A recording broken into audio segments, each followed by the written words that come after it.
water will be pumped right back up to the top for the next take.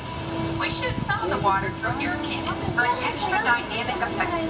Those air cannons are powerful enough to shoot a basketball over the top of a skyscraper the size of the Empire State Building.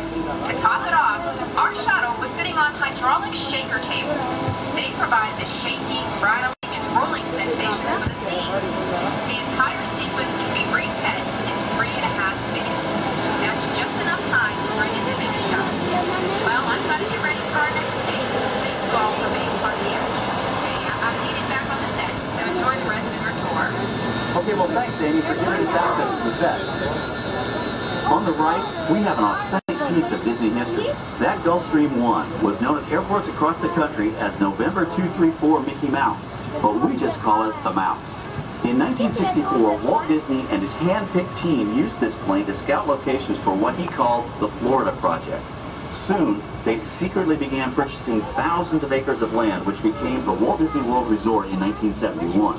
During the creation of the resort and later Epcot, the Mouse shuttled studio executives and Imagineers between Burbank and Orlando, making it the most used executive aircraft in the country. Appropriately, the Mouse retired here in 1992. As Walt used to say, it was all started by a mouse. In this case, the 234 Mickey Mouse. On our right, we once again sweep past the magnificent Mediterranean village of our lights, motors, action extreme stunt show. This high-octane attraction is based on the hit show from the Walt Disney Studios Park in France. In this action-packed production, you'll feel like you're right there on the set during the filming of a spy thriller, complete with custom-built cars, motorcycles, even jet skis. You'll experience the split-second timing, coordinated driving, and fiery special effects that make action movies a real blast. It's a half-an-hour drive. The staging area to our right is known as Acceleration Alley. Here, the custom-built stunt show vehicles rev their engines up to 70 miles an hour before making their high-speed entrances onto the stage for our lights, motors, action extreme stunt show. Of course, these are professional stunt drivers. We hope you'll enjoy their daring driving skills, but please, don't try them yourself.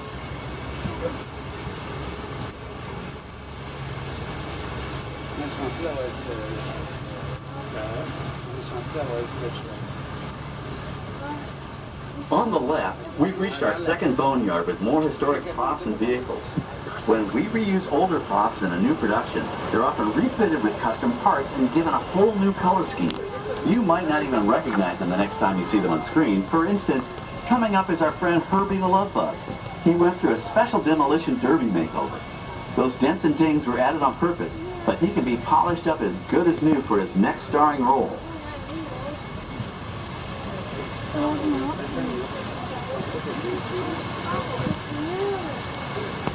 On our right, we now have a very different view of the fishing village set. From this point of view, you can see that there is no inside of the buildings. They are just false fronts or facades. In the movie business, set builders only create what the camera has to see. It's an old movie trick dating all the way back to the silent era. To add to the sense of realism and avoid the cost of set building, many of today's television shows and movies film on location in cities and towns across the U.S. But out in the real world, you've got to contend with noise, traffic, crowds, and various visual elements that may or may not belong in your film.